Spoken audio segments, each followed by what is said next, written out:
However, in 1941, the Allies took countermeasures with increased supplies of efficient anti-aircraft guns. And the first escort carrier made its appearance, with fighters which could patrol and protect the convoys. In early 1942, Dönitz ordered the construction of massive U-boat pens in reinforced concrete at Lorient, their principal base. And the Admiral now gave his commanders a new objective: shipping off the American coast.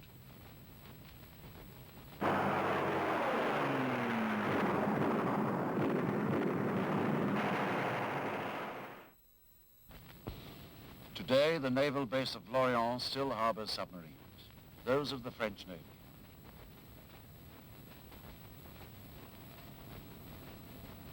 One of the few survivors of the wolf packs of Admiral Dönitz is Captain Peter Kramer, who has returned to the concrete lair from where he set out 26 years ago to hunt in the waters off the American coast.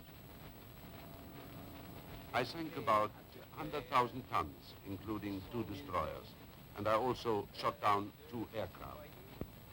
I went to the Florida Cape, Miami Beach, and on occasions so close to the coast that I could see car headlights. One night, I picked up a convoy. I sank 3 ships, and a few hours later, 1 more. I was in so close that a tanker actually touched me as it went down. 1942 was another year of triumph for the German U-boats. A second happy time. It is the year of long trips across the Atlantic. The U-boats have no opportunity to return to port and have to carry out all repairs at sea as best they can.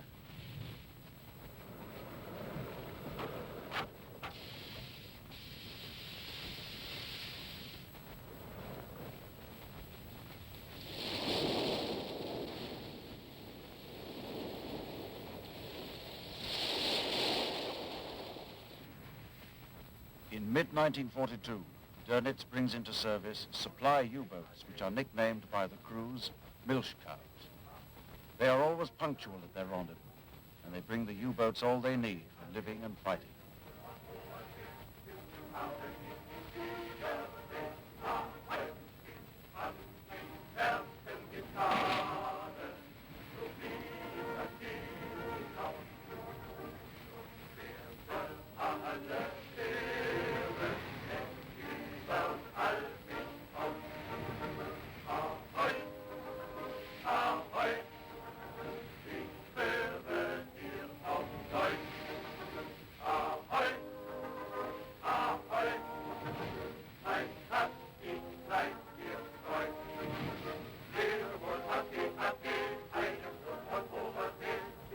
So the sea wolves can continue to prey on unescorted ships along the American coastline.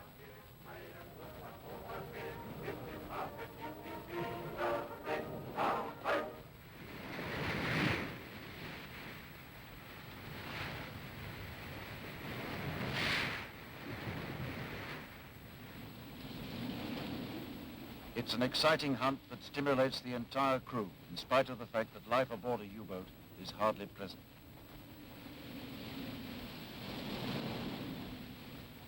And there are always the long watches on deck, swept by wind and spray.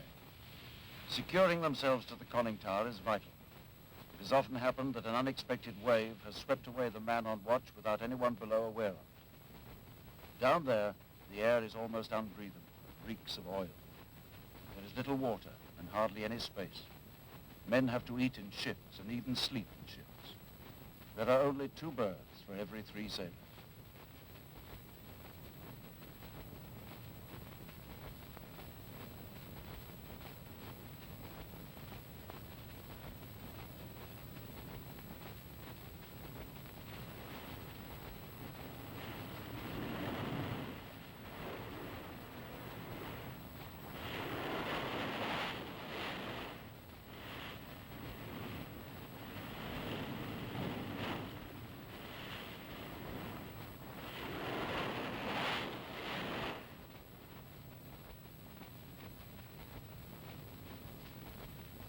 However, the reward is at the end of the trip.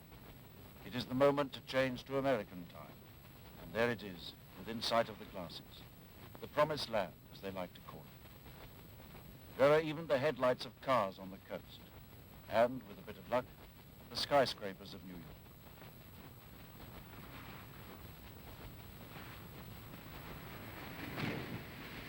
This is the newfound paradise of the U-boats, which begin to ravage the tankers from the Gulf of Mexico and the Caribbean.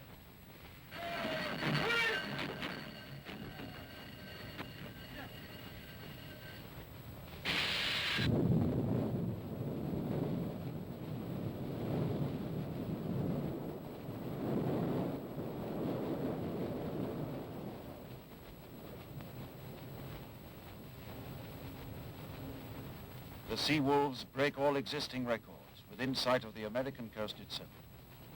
In June alone, 121 ships are sunk. Then the American convoys are organized. Sinkings drop dramatically. U-boat losses rise steeply. During 1942, 85 U-boats are destroyed.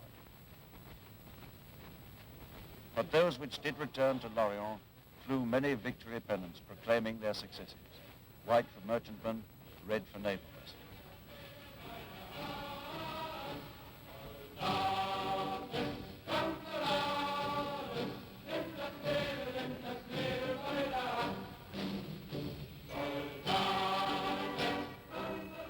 Dönitz now believes he has reached his objective. He has at last some 100 U-boats in operation and is producing another 20 each month.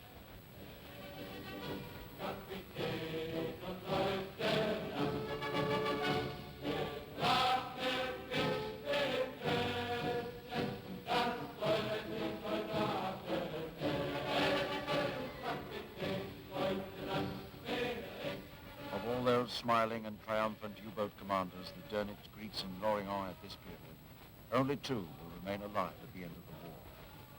Out of the entire force of 39,000 German submariners, 32,000 were to die.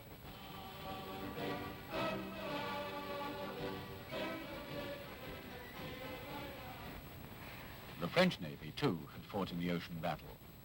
Flower-class corvettes, manned by Free French crews, escorted convoys across the Atlantic into North Russia. One French corvette had even destroyed 2 U-boats in a single action.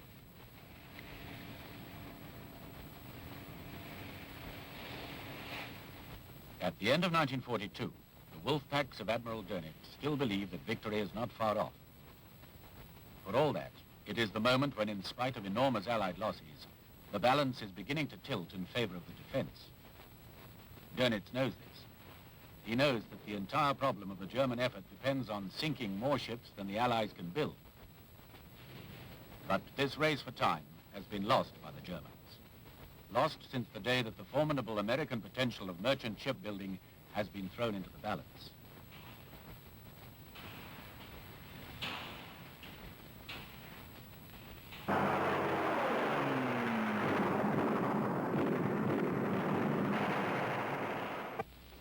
American industrialist introduces prefabrication into shipbuilding on a gigantic scale.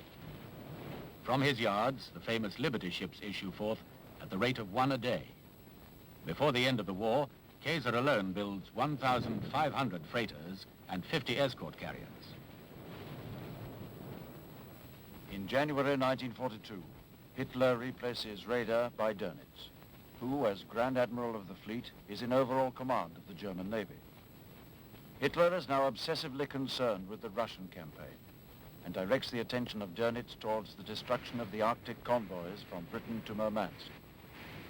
Since the U-boats have failed to stop them getting through, the German admiral now considers once more bringing out his battleships, the 28,000-ton Scharnhorst and Gneisenau. They had previously made only one sortie into the Atlantic when they sank some 20 Allied ships.